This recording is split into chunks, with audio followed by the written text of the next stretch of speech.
오늘은 예수님의 다시 오심, 곧 재림에 관한 주제로 하나님의 은혜를 나누겠습니다. 재림이라는 이 주제는 설교를 하는 자나 또 이 시간 말씀을 듣는 모두에게 아마도 자주 듣지 못한 주제일 것입니다. 특히 1992년 10월 28일을 그리스도께서 재림하는 날이라고 정하고, 그렇게 또 다미선교회라는 그런 선교회가 그날을 정해서 했던 휴거 사건이라는 것이 있었습니다. 그 당시에 언론 속에 많이 회자되었던 그런 내용인데요. 그때 교회만이 아니라 한국 사회에 큰 파장을 끼쳤던 그런 사건이기도 합니다. 그때 그들은 직장을 그만두고요, 그리고 모든 재산을 팔아서 교회에 바치고요, 그리고 나서 그들은 정한 장소에 모여서 재림하실 예수 그리스도를 기다렸습니다. 다행히 그날 예수님이 오지 않으셨습니다. 이런 종말론 이단의 가장 큰 피해, 물론 그때 그 다미선교회에 속해서 재산을 다 팔아서 교회에 드리고 난 그런 사람들도 큰 피해자이겠지만, 사실 가장 큰 피해자는 사실 한국 교회라고 말할 수 있습니다. 마치 마을 사람들에게 늑대가 나타났다라는 이 거짓말을 반복한 결과, 진짜 늑대가 나타났을 때 마을 사람들의 도움을 받지 못해 죽었던 그 목동의 이야기, 그리고 실질적으로 또 보면 그에게 목동에게 이제 양을 맡겼던 마을 사람들은 또한 직접적인 피해도 그들도 받았습니다. 결국 종말론 이단의 거짓말로 많은 교회에서 재림에 대한 관심이 현저하게 사라지기 시작했습니다. 왜냐하면 거짓말 같아, 이게 좀 거짓말이 난무하니까 말입니다. 그리고 자칫 이단으로 빠질 수 있으니까 그 가르침을 다루는 것을 매우 꺼리게 되었던 것이죠. 그래서 교회 안에서 이 종말론에 대한 설교가 많이 사라졌습니다. 그 결과는 사실 교회가 모든 피해를 받았죠. 어떤 피해냐면요, 다시 오실 예수님을 통한 하나님의 은혜를 경험할 기회가 사라진 것입니다. 다르게 말한다면 장래의 소망으로 말미암아 지금 현실의 많은 고난과 어려움을 인내하고 이길 수 있게 하는 그 힘, 그 은혜를 받을 기회가 사라진 것이죠. 그래서 굉장히 이 장래의 소망, 장래 미래의 이 소망, 예수님이 재림하시는 것에 대한 이 성경의 가르침은 너무나 중요하거든요. 근데 그 주제가 우리의 신앙에 빠져 있을 때 어쩌면 마치 자전거의 바퀴 4개 중에 하나 정도가 빠진 상태로 가야 되는 그런 상황을 우리가 예상할 수 있을 것 같습니다.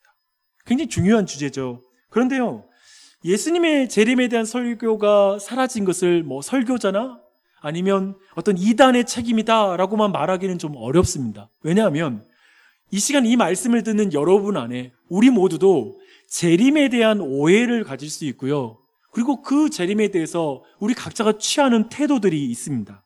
어떻게 오해할까요? 아직 결혼하지 않은 친구들이 이 자리에 있는데요, 그런 친구 중에 예수님이 재림하시더라도 제가 결혼하고 나서 재림하셨으면 좋겠어요. 우리가 청년 때 꼭 그렇게 말했어요. 세상 끝이 오더라도 좀 내가 결혼하고 나서, 그리고 나서 왔으면 좋겠다라고 그렇게 말하는 것이죠. 굉장한 오해입니다. 그리고 잘못된 태도이죠.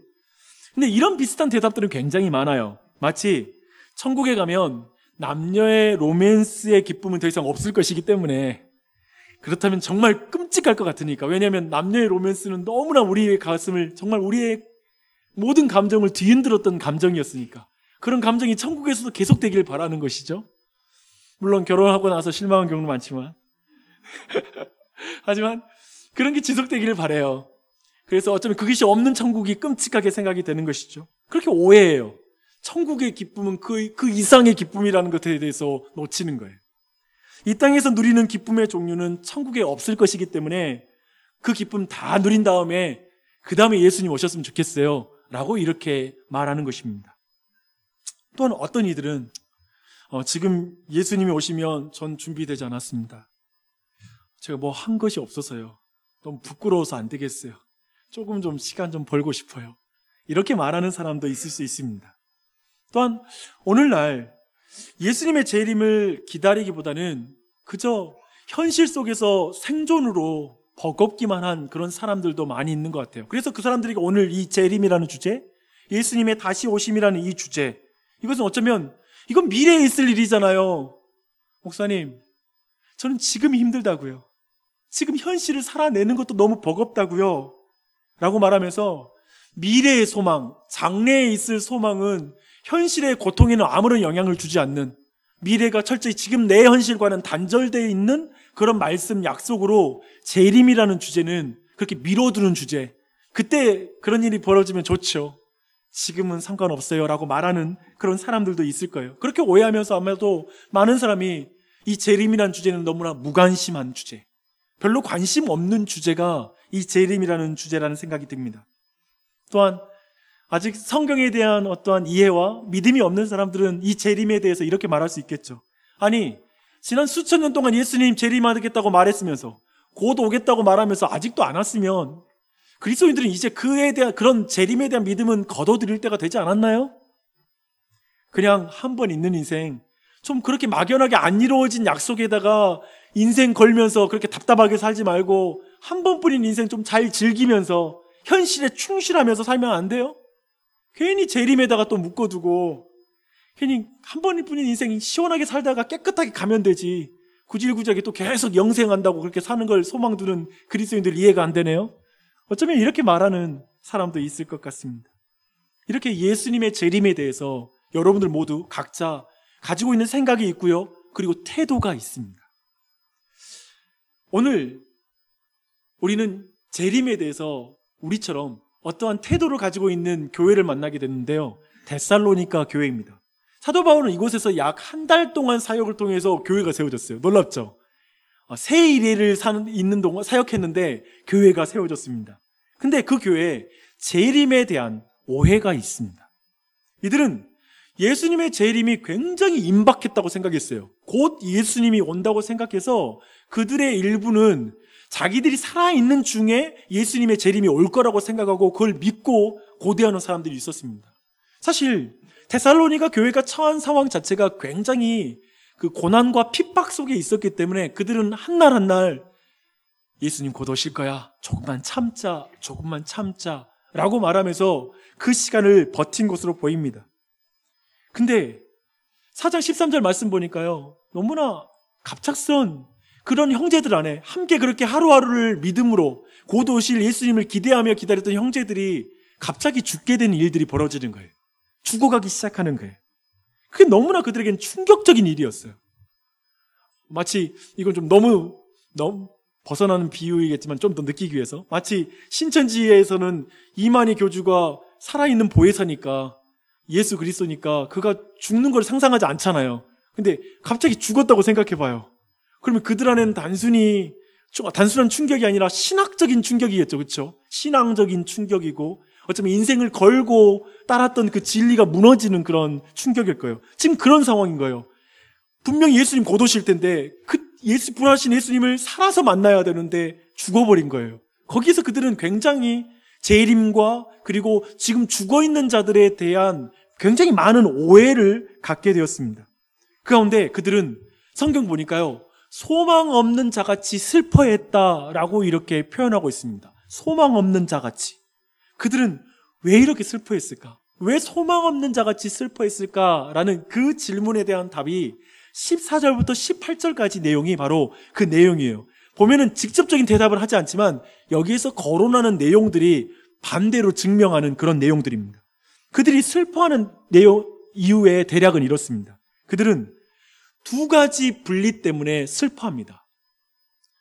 그러니까 첫 번째 분리는 우리가 알고 있는 분리입니다. 먼저 갑자기 죽은 이들과 지금 살아있는 자들 사이에 분리가 일어나잖아요. 그게 우리로 하여금 죽음이란 게 그게 바로 슬픈 거잖아요. 그래서 그들은 너무나 슬펐습니다. 이것은 믿는 자나 믿지 않는 자나 죽음을 통해서 경험하는 그런 종류의 슬픔입니다. 사랑하는 사람들을 다시는 못 볼 것 같은 그 슬픔. 우리가 부모님과의 어떤 사별 가운데 슬퍼하는 건 다시는 어머니가 해주는 그 따뜻한 밥을 먹지 못한다라는 것이 굉장한 슬픔을 주고, 그 어머니와의 관계가 이 세상 속에 다시 연결될 수 없다라는 게 우리에게 슬픔을 주는 것이죠. 그런데 데살로니가 교인들은 죽은 형제들을 다시 못 볼 것처럼 슬퍼한 거예요. 다시는 못 볼 것처럼, 소망이 없는 거예요. 다시 만날 소망이 없는 것으로 생각하고 슬퍼했다라는 것입니다. 그래서 사도 바울은 14절에서 이렇게 말합니다. 예수님이 죽으셨다가 다시 살아나는 것을 여러분들이 믿지 않습니까?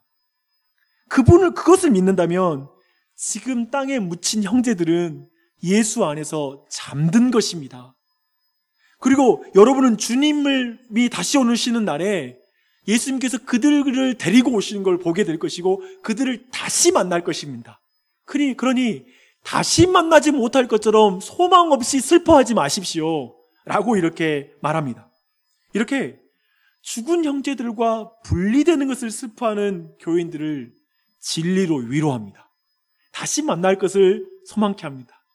제가 장례식에서 교우들의 어떤 가족들의 장례식 가서 정말 그 믿는 가정 안에 그 다시 만나는 소망만이 위로가 되는 것이 얼마나 큰지를 경험해요. 여러분도 그 위로를 경험했을 것입니다. 혹 가족 중에 사별한 우리 형제들은 그걸 경험했을 거예요.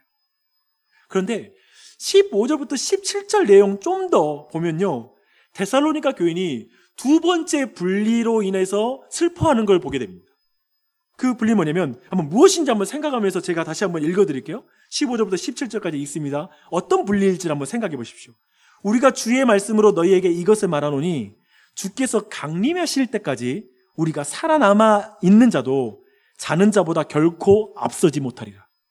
주께서 호령과 천사장의 소리와 하나님의 나팔 소리로 친히 하늘로부터 강림하시리니 그리스도 안에서 죽은 자들이 먼저 일어나고 그 후에 우리 살아남은 자들도 그들과 함께 구름 속으로 끌어올려 공중에서 주를 영접하게 하시리니 그리하여 우리가 항상 주와 함께 있으리라. 지금 데살로니가 교인들 안에 두 번째 오해가 있는데요. 두 번째 분리에 대한 오해인데요. 재림할 예수님을 보지 못하고 죽은 이들이 어떤 불이익을 당할 거라고 지금 말하고 있습니다. 어떤 불이익인가요? 그걸 생각하면서 슬퍼하는 거거든요. 15절을 보면 살아서 재림하실 예수님을 만나는 자신들이 앞선다고 생각하고 있어요. 지금 죽은 자들은 뭔가 뒤에 온다라고 생각하는 거예요. 그 의미가 정확히 뭔지를 알아야 돼요. 뭐였기에 그 사실이 너무 슬프게 만드는지 생각할 필요가 있는데요.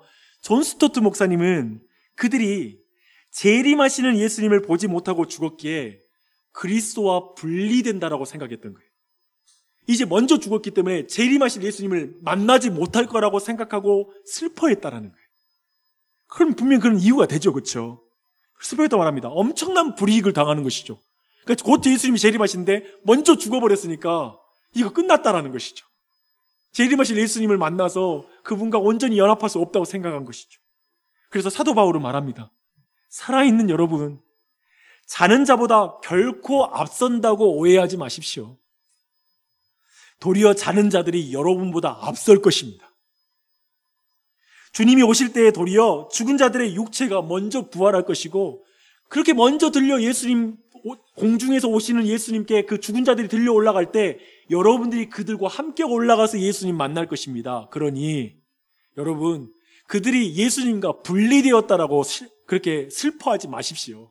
분리된 적도 없고 분리되지 않습니다. 이렇게 지금 말하고 있는 것입니다. 여러분, 이 전체를 볼 때 지금 사도 바울이 말하고 있는 말의 핵심이 뭐죠?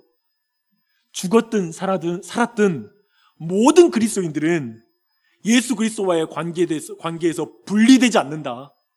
깨어지지 않는다. 끊을 수 없다. 라고 말하는 것입니다. 죽음까지도 예수 그리스도와 우리의 관계를 끊을 수 없다라고 이렇게 말하는 것이죠.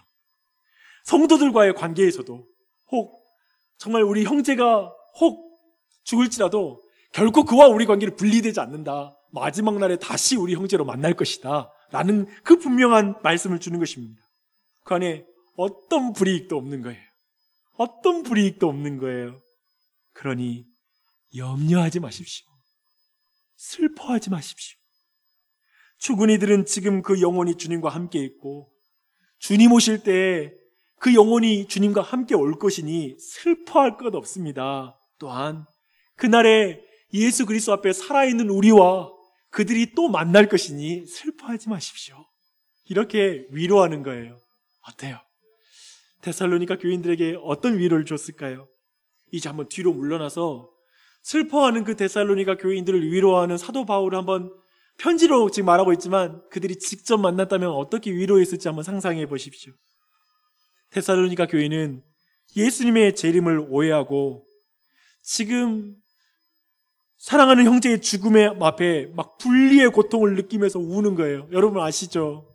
사랑하는 사람들과 분리됐을 때 그 절규 말입니다. 다시 못 볼 거였기 때문에 막 우는 그 장면을 상상해 보십시오.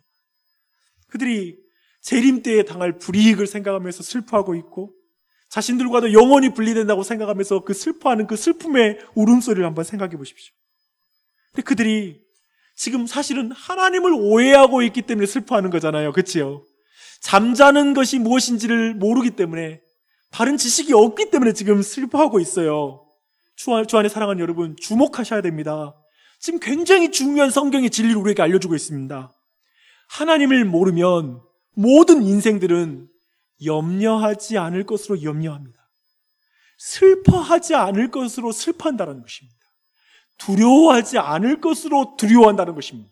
하나님을 알지 못하면, 참으로 마지막 날에 있을 일들을 정확히 성경의 진리를 모르면 우리는 불필요하게 그냥 근심하는 자가 되는 것입니다. 그렇기 때문에 13절에서 사도 바울이 말하잖아요. 형제들아, 자는 자들에 관하여 너희가 알지 못함을 우리가 원하지 않는다. 이건 굉장한 마음이에요. 당연하죠. 여러분이 제일 사랑하는 사람이 지금 잘못된 소식 듣고 울어도 속상하잖아요. 그렇죠?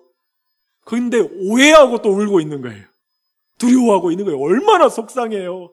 잘못 알기를 원치 않습니다. 너희가 하나님을 알지 못하면 하나님을 알지 못하는 사람과 똑같이 느끼고 슬퍼하게 됩니다라고 말합니다.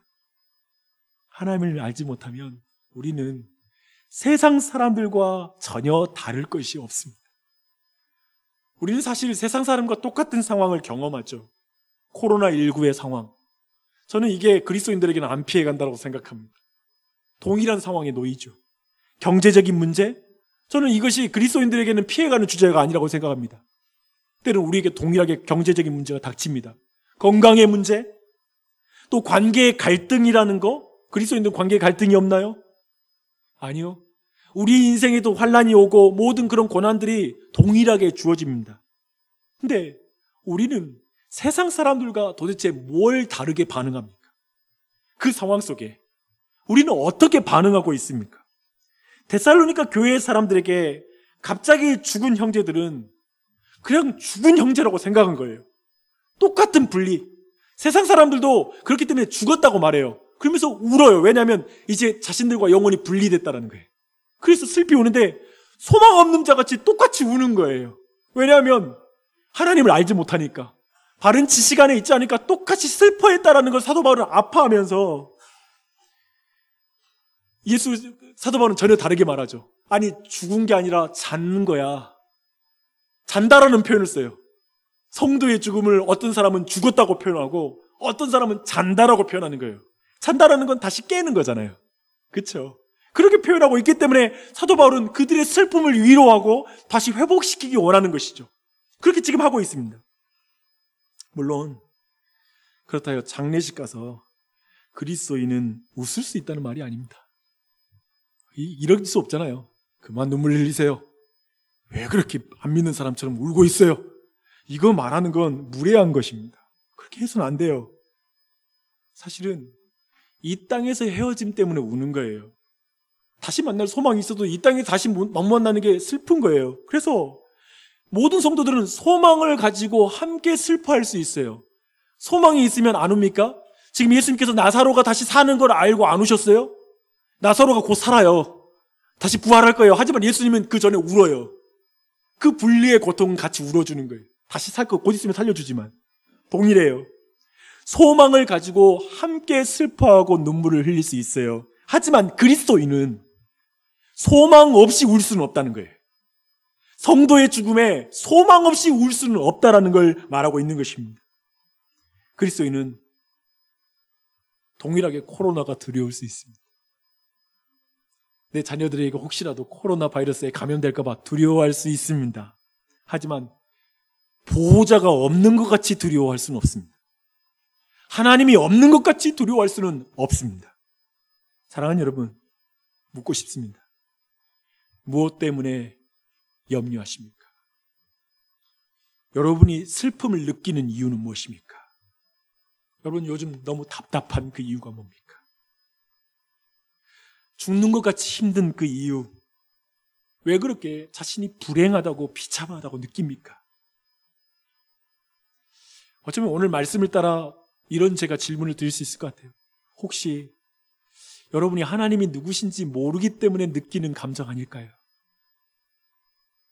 그 상황이 모든 것이 아니라 내가 하나님을 모르기 때문에 그 상황을 바르게 보지 못하는 걸 아닐까요? 죽었다고, 끝났다고, 끝장났다고, 분리됐다고. 근데 주님이 하나님 보실 땐 잔다. 그 문제 지금 내가 만질 부분이야 라고 보시는 문제 아닐까요? 혹시 여러분이 하나님 앞에 여러분이 어떤 분인지 모르기 때문에 지금 너무 슬퍼하는 거 아닐까요? 그 감정을 느끼고 있는 것은 아닐까요? 여러분의 운명이 하나님의 손에 어떻게 끝날 것인지 모르기 때문에 지금 여러분 뜻대로 안 됐다고 불안해하고 불평하고 있는 것은 아닐까요? 어쩌면 그 질문을 여러분 각자가 대답해 보십시오. 제가 어렸을 때 살았던 마을은 늘 말하면 전라남도 보성군 밀영면 용정리 가마골이라고, 이 골자가 들어가면 골 때리기 시골이다 뭐 이렇게 제가 늘 소개할 때 그렇게 말했는데 진짜 시골인데요. 이제 낮은 산 이렇게 시작돼서 높은 산으로 이어지는 그 산으로 이어지는 그 비탈에다가 집 8채가 있는 그런 마을이었습니다. 하루는 산 아래쪽에 이제 신장로가 있었는데요. 그 신장로 근처에서 좀 더 평지가 되는 거죠. 그곳에서 친구들하고 놀고 있는데 산 위에서 자전거를 타신 할아버지가 이렇게 내려오시는 거예요. 근데 이제 좀 내려와서 완사면이 됐어요. 그렇지만 약간 경사가 졌으니까요.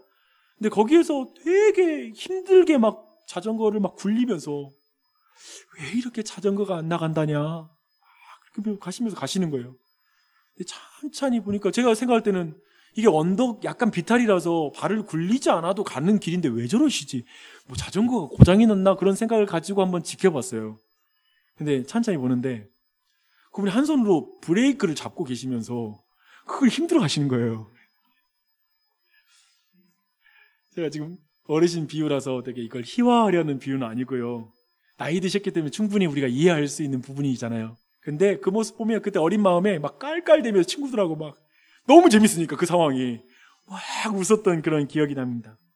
하지만 여기 내용에서 그냥 말하고 싶은 건 브레이크를 잡고 힘들어하는 거, 발을 막 굴리는 거, 그리고 이거 왜 안 굴려가지? 라고 생각하면서 불평하는 거, 사실 이것 자체는 되게 말이 안 되는 거죠.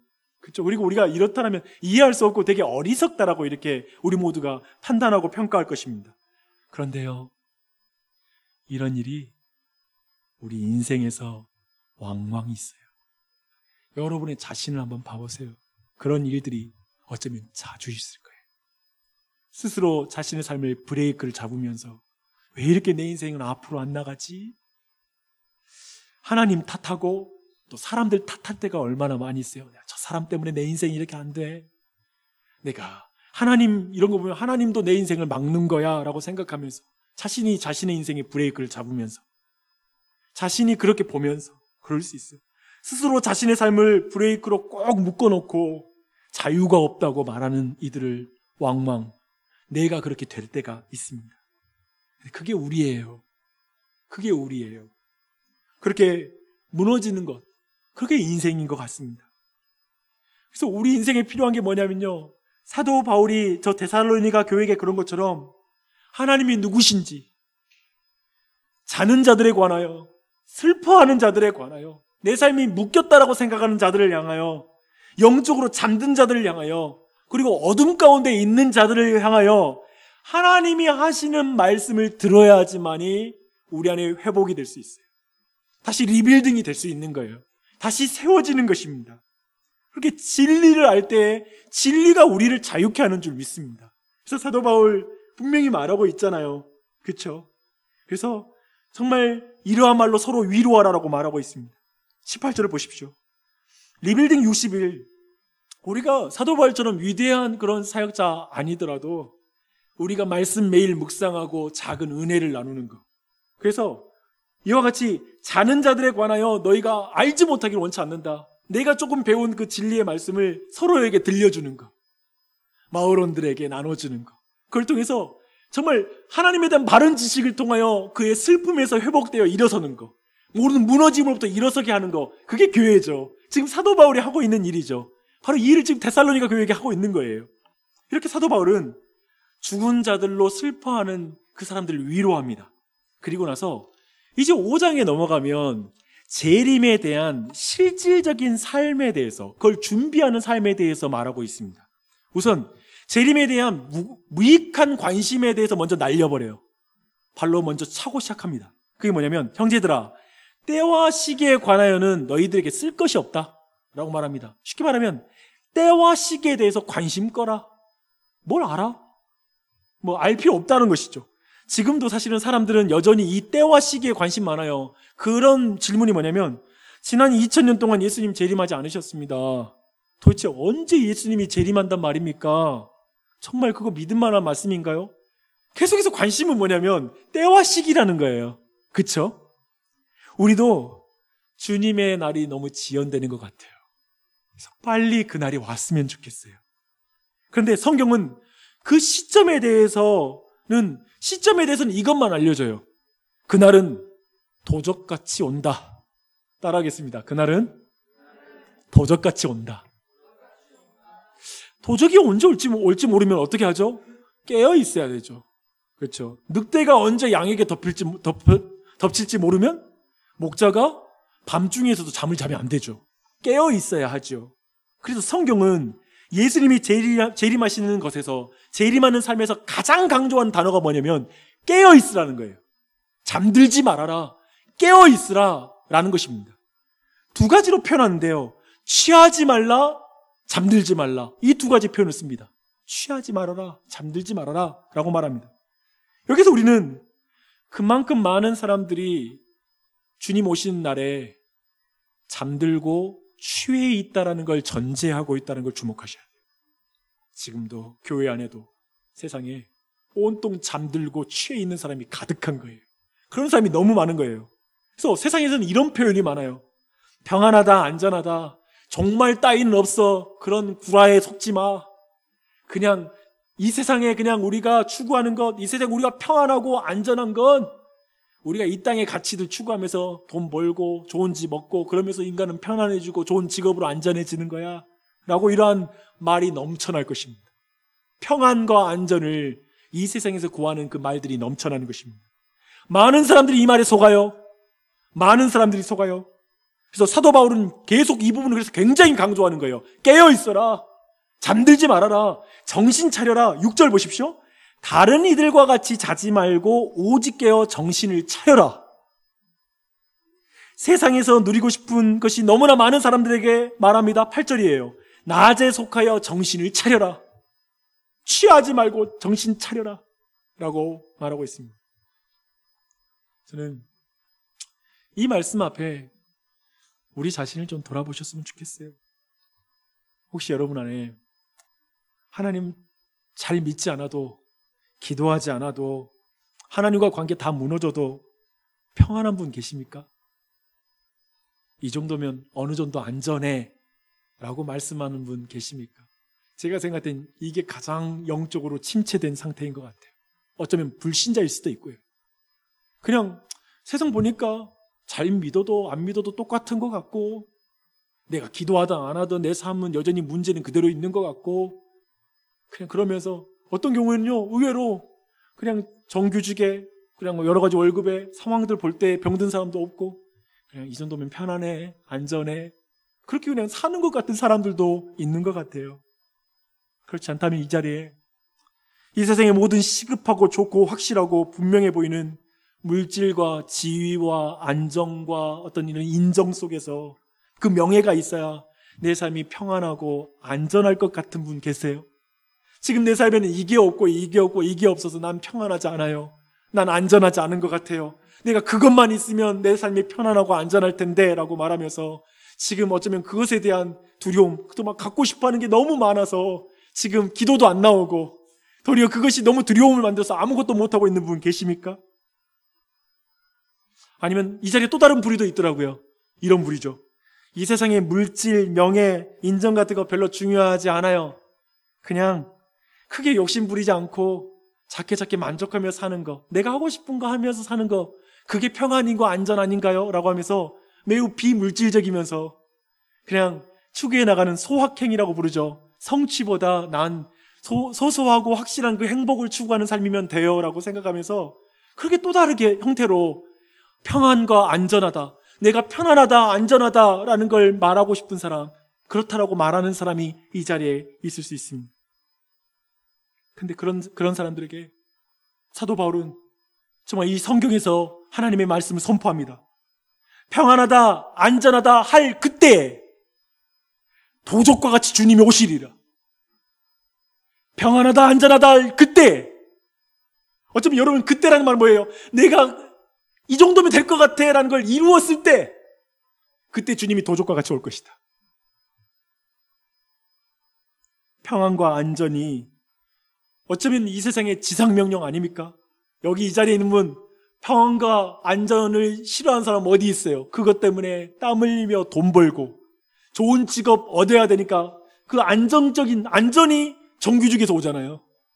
그렇죠? 평안이 어떤 좋은 학벌에서 오잖아요. 왜냐하면 모든 건 안전과 평안과 연결되니까 그렇게 아이들을 가르치잖아요. 공부 잘해야 되잖아요. 그게 여러분의 간절한 소망이잖아요. 그것을 위해 열심히 사는 여러분 기억하십시오. 그러나 평안과 안전을 위해 열심히 사는 것에 속지 마십시오. 그게 도리어 성경은 잠든 것이라고 말할 수 있다는 거예요. 그리고 성경 말합니다. 정신 차리십시오. 속지 마십시오. 정신 차리십시오. 속지 마십시오. 제가 다를 때는 이런 설교를 못해요, 여러분. 여러분 상처받을까 봐. 정신 차려요! 이런 말 아무한테 말 못하잖아요. 근데 또 이런 말 해준 사람이 주변에 있어야 되지 않겠습니까? 정신 차려! 이러면 안 돼! 라고, 일어나! 취하면 안 돼! 깨어나야 돼! 라고 말하는 사람이 우리 주위에 있어야 될 거예요. 성경 말씀 보십시오. 우리는 낮에 속하였으니 정신을 차리고 믿음과 사랑에 호심경을 붙이고 구원의 소망에 투구를 씁시다. 우리의 평안과 안전은 오직 예수 그리스도 안에 있습니다. 성경은 놀랍게 우리가 평안과 안전을 추구하는 게 틀렸다고 말하지 않아요. 평안과 안전을 다른 것을 해서 추구하는 것을 틀렸다고 말하는 거예요. 예수 그리스도 안에 있다라고 말하는 것입니다. 계속 말씀하십니다. 우리는 그날에 심판받기 위해서가 아니라 구원을 받을 운명입니다. 당신은 그런 운명을 가지고 태어났습니다. 평안과 안전은 이미 확보했으니 이제 여러분의 인생의 목적을 바꾸십시오. 이제 서로 권면하고 서로를 사랑하기에 힘쓰십시오. 서로 덕을 세우고 선한 일을 행하는 일에 힘쓰십시오. 생존과 평안이 여러분의 지상명령이 되면 여러분은 자신을 가꾸는 일에, 다른 사람은 쳐다보지 못하고 자신을 세우는 일에 정정긍긍한 내 평생을 쓰게 될 것입니다. 근데 예수 그리스도 안에서 내 평안과 안전이 이미 주어졌다고 믿을 때 비로소 우리는 형제들을 돌아볼 여유가 생깁니다. 그리고 그들을 세우는 인생으로 나아가기 때문에 지금 주님은 그러한 삶으로 나아가라고 우리에게 말씀하고 있습니다. 사랑하는 여러분, 사실 데살로니가 교회는 재림에 대해서 굉장히 관심이 큰 교회였습니다. 어느 정도 재림에 대한 관심이 컸냐면요, 어떤 애들은 오해함으로 심지어 일을 안 하는 사람이 있었습니다. 곧 예수님이 재림하잖아요. 그러니까 일을 못 하는 거예요. 장기 계획을 세울 수가 없는 거죠. 일용직도 어쩌면 안 나갈 수 있죠. 그렇죠? 그런 상황이었어요. 그리고 오늘 말씀에 본 것처럼 잠든 성도들과 그리고 죽은 자들의 부활을 오해함으로 슬퍼하는 사람들이 많았어요. 그들은 굉장히 재림에 대한 관심이 많았습니다. 근데 말씀을 준비하는데 제게 애로점이 이것 때문에 제가 굉장히 어려웠어요. 왜 어렵냐면 오늘을 살아가는 한국교회 그리고 우리 모두에게는 사실 이게 너무 생경한 말이기 때문에 그렇습니다. 우리들 대부분은 재림을 별로 소망하지 않습니다. 재림을 기대하는 신앙, 예수님의 다시 오심에 대해서 의식하면서 막 살아가는 거, 이게 별로 우리네 신앙 현실에는 와닿지 않기 때문에 그렇습니다. 장래에 있을 소망, 장래에 있을 그 소망을 소망하기보다 지금 현실이 너무 절망적이기 때문에 그 현실의 어려움을 극복하는 것과 미래에 있을 소망이 연결이 안 됩니다. 쉽게 말해, 주님 미래에서 역사를 생각하지 마시고요, 지금 역사하시라고요. 미래에 뭐 대단한 소망 두지 마시고 지금 내게 소망을 주시라고요. 라고 이렇게 말하는 내용이기 때문에 우리 모두 매우 현실적이잖아요. 우리 모두 지금이 제일 중요하다는 인생관에 살아가잖아요. 그런 의미에서 저는 이 주제가 데살로니가 교회와는 너무나 다른 상황이라서 어떻게 이 부분이 적용될 수 있을까? 어떻게 하면 우리 회중들이 이걸 이해하고 신앙으로 적용할 수 있을까? 이런 생각이 들더라고요. 더군다나 옆에 있는 신실한 형제들이 경제적으로 어려움을 경험하는 걸 보면, 참 신실한 사람이 고난을 당하는 것 보면, 오늘 데살로니가 교인처럼 형제가 죽는 것을 보면 그저 슬픔에 사로잡히는 거예요. 야, 결국 똑같이 죽고 똑같이 뭐 예수 믿는다고 해서 전혀 다를 게 하나도 없네, 하나도 없어. 그러면서 그러면 그냥 대강 살자. 이렇게 산들 저렇게 산들 이 땅에서 뭐 결과도 다를 것이 없으면 내가 왜 예수 제대로 믿고 살아야 되지? 무슨 재림이야. 하지만 우리 모두는 그러면서 미래의 소망으로부터 너무 떨어지고 어쩌면 우리는 현실에 흠뻑 젖어서 사는 것 같습니다. 그냥 현실 자체가 너무 중요한, 거기에 젖어서 뼛속까지 그냥 현실적인 그런 신앙의 현실이 너무나 많은 것 같습니다. 근데 이런 걸 좀 비교해 보면서 진짜 뭐가 문제일까? 재림에 대한 큰 관심 가운데 어쩌면 약간 잘못된 그 데살로니가 교회가 더 큰 문제를 가진 걸까? 아니면 재림에 대한 관심이 없는 한국교회의 현실과 우리네 삶의 현실이 문제일까? 어떤 게 더 큰 문제일까라는 그런 질문을 하게 됐어요.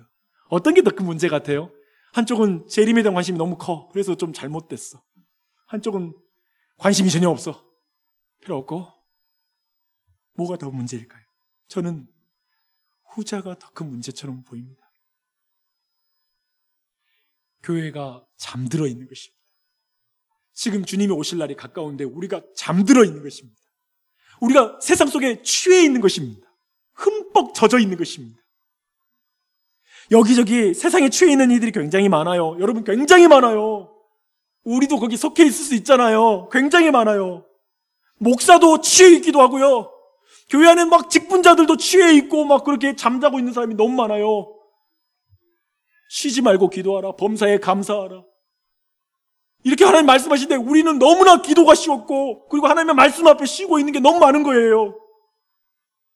그들을 향해 오늘 하나님 말씀하시잖아요. 이 음성 들으십시오. 깨어 있어라. 정신 차려라.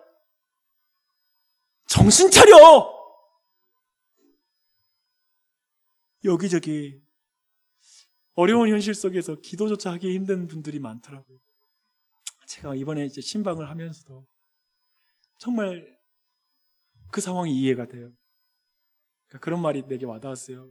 조금 힘들면 조금 기도할 수 있을 것 같은데 너무 힘이 드니까 기도도 안 나온다고.